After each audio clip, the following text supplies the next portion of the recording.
Live 24/7 માં આપનું સ્વાગત છે। વડોદરાના અકોટા સ્ટેડિયમમાં દ્વિદિવસીય મિલેટ્સ ઉત્સવ અને પ્રાકૃતિક કૃષિ બજાર મેળાનો થયો પ્રારંભ।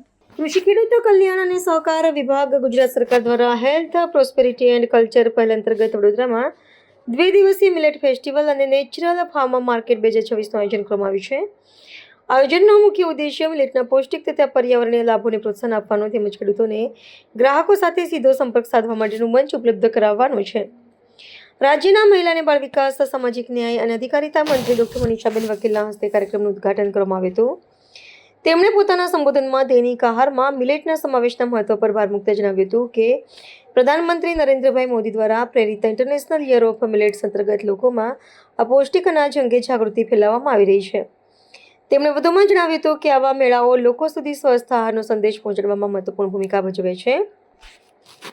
કાર્યક્રમ સ્થળે આશરે 40 જેટલા સ્ટોલ્સ ઊભા કરવામાં આવ્યા હતા, જેમાં વડોદરા જિલ્લાના વિવિધ વિસ્તારોના ખેડૂતો દ્વારા ઉગાડવામાં આવેલા વિવિધ પ્રકારના મિલેટ્સ તેમજ કુદરતી ખેતીથી ઉત્પાદિત પદાર્થોનું પ્રદર્શન કરવામાં આવ્યું હતું। હોર્ટિકલ્ચર, કૃષિ, ડીઆરડીએ, આઈસીડીએસ અને ટીએમએ સહિતના વિવિધ સરકારી વિભાગોએ પણ ભાગ લઈને લોકોને રાસાયણિક મુક્ત ખેતી અને પૌષ્ટિક આહાર અંગે માહિતગાર કર્યા હતા।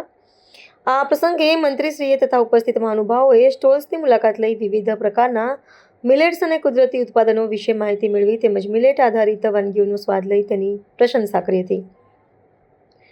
મંત્રીશ્રીએ જણાવ્યું હતું કે રાજ્યના તમામ જિલ્લાઓમાં પ્રકારના કાર્યક્રમો યોજાઈ રહ્યા છે, જેના માધ્યમથી મિલેટના ઉપયોગને પ્રોત્સાહન મળી રહ્યું છે।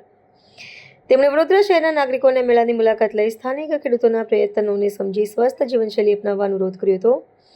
ઉદ્ઘાટન સમારંભમાં ગુજરાત વિધાનસભાના મુખ્ય દંડક બાલકૃષ્ણ શુક્લ, ધારાસભ્ય ચેતન દેસાઈ, ડોક્ટર જયપ્રકાશ સોની, મ્યુનિસિપલ કમિશનર અરુણ મહેશ બાબુ, જિલ્લા વિકાસ અધિકારી તથા ઇન્ચાર્જ કલેક્ટર મમતા હિરપરા, જિલ્લા ગ્રામ વિકાસ એજન્સીના નિયામક હિમાંશુ પરીખ, જિલ્લા ખેતીવાડી અધિકારી નીતિન વસાવા સહિત વિવિધ વિભાગોના અધિકારીઓ ઉપસ્થિત રહ્યા હતા।